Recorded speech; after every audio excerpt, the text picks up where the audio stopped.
con esta invitación. Doctora Soto, ¿qué es un accidente cerebrovascular? ¿Qué tipos hay? Mira, un accidente cerebrovascular sucede cuando hay cuando no llega flujo sanguíneo a una parte del cerebro. Es decir, que cuando la sangre, todos sabemos que la sangre lleva nutrientes, los glóbulos rojos, y eso nutre el tejido. Cuando se obstruye este fluido de sangre, se produce un accidente cerebrovascular. Hay dos tipos de una manera grande, que es el isquémico y el hemorrágico. Cuando hablamos de accidente cerebrovascular isquémico, hablamos de trombosis cuando hay una oclusión en la arteria que se produce por una alteración en el endotelio vascular. Es decir, se produce, imaginemos que un tubo de agua que se va llenando de calcio, de salitre, y entonces se obstruye. Ese sería un trombótico. Cuando hay un émbolo que sale de una parte, de otra parte, como del corazón, y llega a una arteria cerebral y obstruye el flujo sanguíneo, ese sería el embólico. Doctora Soto, si bien mujeres y hombres tenemos exámenes que hacernos anuales, por ejemplo, la citología, en el caso de los hombres, el examen de la próstata, entre otros, una persona quizás, ¿cómo puede ser candidata a un ACV y cómo previene? Si la palabra puede ser prevenir, es decir, ¿es una enfermedad que avisa? No, hay muchos factores de riesgo, ¿no? Debemos pensar que hay unos factores de riesgo que no podemos modificar. ¿Cuáles son estos? Primero, la edad. Sabemos que mientras mayor edad, mayor riesgo de tener un ACV o un ictus, un SB, que realmente como es. El sexo es más frecuente en hombres que en mujeres.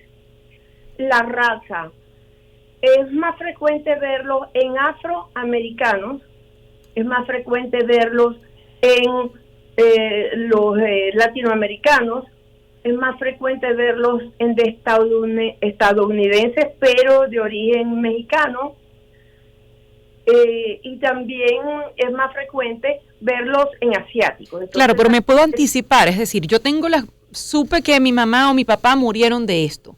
¿Cómo me anticipo que a mí no me pase? Este es otro factor de riesgo, que en la familia haya personas que hayan tenido un ACV o un SB, que es como se llama. Entonces, ¿por qué? Porque entonces tiene una impronta genética, es decir, un sello que puede tener ese tipo de enfermedad. Entonces, si un paciente tiene ese sello, debe tener más cuidado en algunos factores de riesgo que son modificables. ¿Cuáles son esos factores de riesgo que es importante tener en cuenta? Primero, cigarrillo.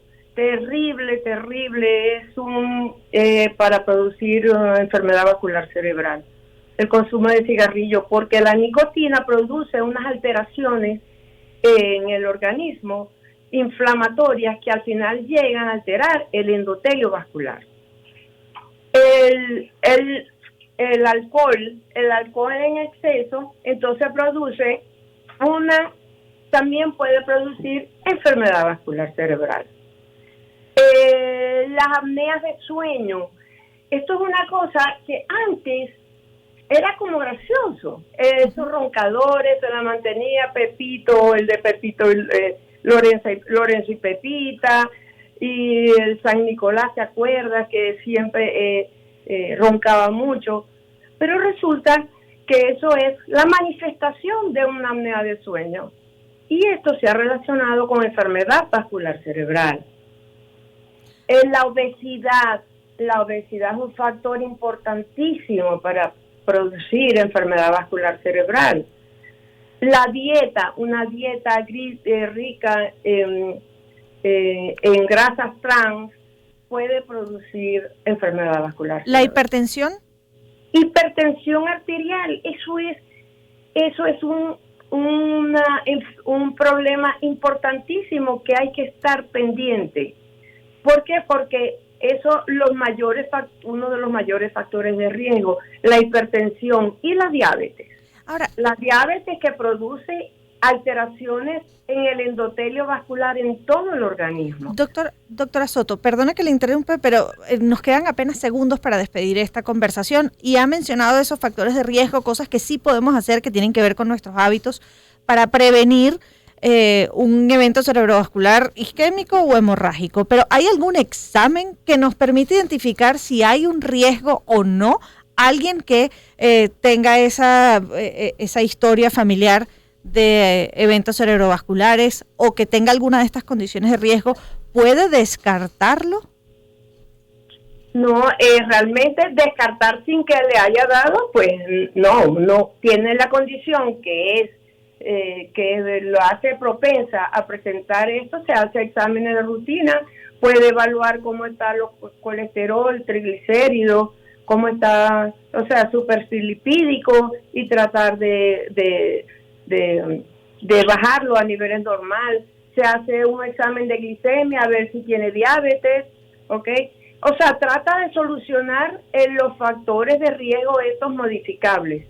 Hace ejercicio diario, por lo menos media hora diario. Entonces, los exámenes son los que te dije. Lo otro, realmente, una persona X hacerse otro tipo de examen, como estudio por imágenes, si no tiene una manifestación, pues realmente no se justifica, ¿no? A menos que tenga algo que nos haga pensar que tiene un trastorno vascular cerebral. Doctora Soto, muchísimas gracias. ¿Tiene alguna cuenta en Instagram o en Twitter para que quienes la están escuchando puedan hacerle preguntas adicionales? Cómo no, con mucho gusto. Es doctora en Instagram, doctora Ibis Soto de Castillo. @doctora Ibis Soto de Castillo. 10:04 minutos de la mañana, momento de despedirnos. Al regreso venimos con más.